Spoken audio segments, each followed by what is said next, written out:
think with average energy. You think, get the sale. That's not enough to sustain your lifestyle. Getting the sale cannot be passed on to your children. Getting the sale doesn't take you off the food stamps. And let me tell you, while food stamps has been stigmatized by politics, there are hard-working, faith-exercising, grown adults that now have to get food stamps because wages have not gone up, but cost of living has. And food stamps are people with regular jobs now.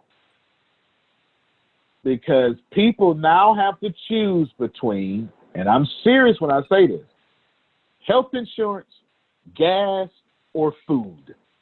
I dare you to prove me wrong.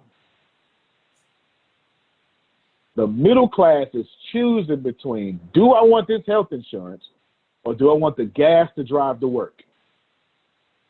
Can I afford this $250 a month to come out my check?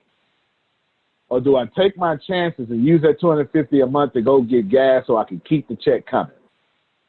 Who can relate to that? Tough. And then don't forget, when you retire, you drop tax brackets. At the moment you retire, you're in the upper middle class, the top 1%, you make a $450,000 a year, you retire, and you go all the way down. And then they tax your retirement, which is totally disrespectful. You work all these years pouring into the system, and then when you retire, they tell you, still pour into it. Even though you're done, keep pouring into it. Pour into it for them young folk who got plenty of energy and need to pour into it themselves. So what we want to do is, we want to have, was I lying about that? That was okay. Bastille said I was on it. Okay, okay, that's pretty accurate. Okay, what we want to do is, we want to create meaningful conversations, because, write this thing down, then we'll get to the next level. Conversations create clients. It's not the first time you heard me say it. I'm just going to keep saying it until you actually start having them.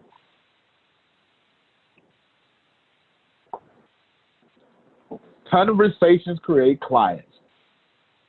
Here is an ugly truth. If your money is low, you stop having conversations. Now, we can recognize this with a church, can't we? As soon as the church starts struggling, we recognize, we say, well, you know what?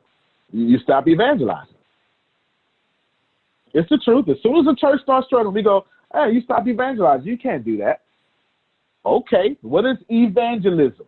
Evangelism is simply to spread the good news of a mission of some company or some entity. That's it. The word evangelism was already out before Christ Christianized it. It was already in Greek. It was already there. The word already existed. Okay? Philip in the book of Acts is the first and only person to be called an evangelist. And he's a deacon. Okay? Now, evangelism is, if you have a catering company, I know someone was online, I'm not sure she's still there.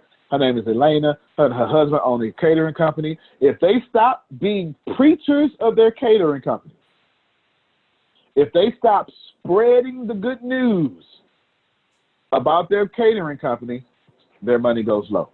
Jerome, is right here. I start explaining meaningful conversations. It's right here, okay? Now, can Elena and her husband, can Antonio only spread the good news to the customers who are already here?